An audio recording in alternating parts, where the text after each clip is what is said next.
Why does the US always seem to be involved in most of the world's conflicts? And how do these wars become tools to strengthen America's power? The US and its claims of freedom and democracy. Dear viewers, it's not hard to see that in most global conflicts, the US is always at the center, claiming to be the protector of freedom and democracy. But is that really the main goal?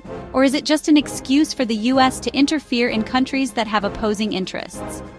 Let's look back at history. The US participated in the Vietnam War, the Iraq War, the Afghanistan War, and more recently, the Russia-Ukraine conflict. In all these cases, the US claimed its goal was to promote democracy, stop dictators, or protect human rights. But in reality, these interventions often caused more instability than peace, leaving devastating consequences for the people in war zones. A prime example is the Iraq War in 2003. The US used the excuse that Iraq possessed weapons of mass destruction to attack. However, later investigations showed that this accusation was completely false. So what was the US's real goal? It was to control Iraq's vast oil resources and reshape the regional order to suit its own interests. How the US forces other countries to obey. Have you ever wondered why some countries suddenly fall into internal chaos as soon as they don't follow America's wishes? This is a familiar strategy that the US uses, pulling the strings of opposing factions within that country. If a government doesn't comply with US-imposed policies, they quickly become a target. The US doesn't just use military force, but also takes advantage of non-governmental organizations, media, and opposition groups to exert pressure. You can see this clearly in the Middle East, where many revolutions and coups have been fueled by the hidden hand of the US. For example, during the Arab Spring, the US strongly supported democratic movements in countries like Egypt, Libya, and Syria. What was the result? These countries quickly fell into chaos, prolonged civil war, and severe economic and social devastation. Did the US achieve democracy, or did it simply create a favorable environment for its own intervention and control? Who benefits from these conflicts? But ladies and gentlemen, everything we've just discussed isn't random. After every conflict, there are powerful forces that benefit. First, there are the large weapons manufacturers. Lockheed Martin, Boeing, Raytheon. These are familiar names in the US military industry. Every time a conflict breaks out, they make billions of dollars from selling weapons.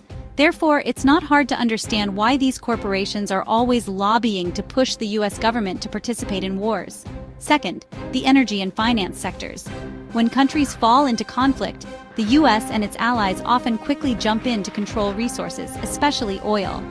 Large energy corporations like ExxonMobil and Chevron not only exploit resources, but also receive post-war reconstruction contracts.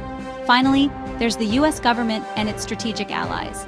Thanks to these wars, the US maintains its global leadership position, controls strategic areas, and imposes favorable conditions in international negotiations. The consequences of American-style freedom and democracy. But it doesn't just stop at America's benefits. These conflicts have left heartbreaking consequences. People lose their homes, their families, their futures. Infrastructure is severely destroyed, leading to the long-term weakening of nations. Geopolitical tensions increase, making the world increasingly unstable. And more importantly, the US often doesn't take responsibility for the consequences it causes. They withdraw when their goals are achieved, leaving devastated countries to bear the consequences themselves.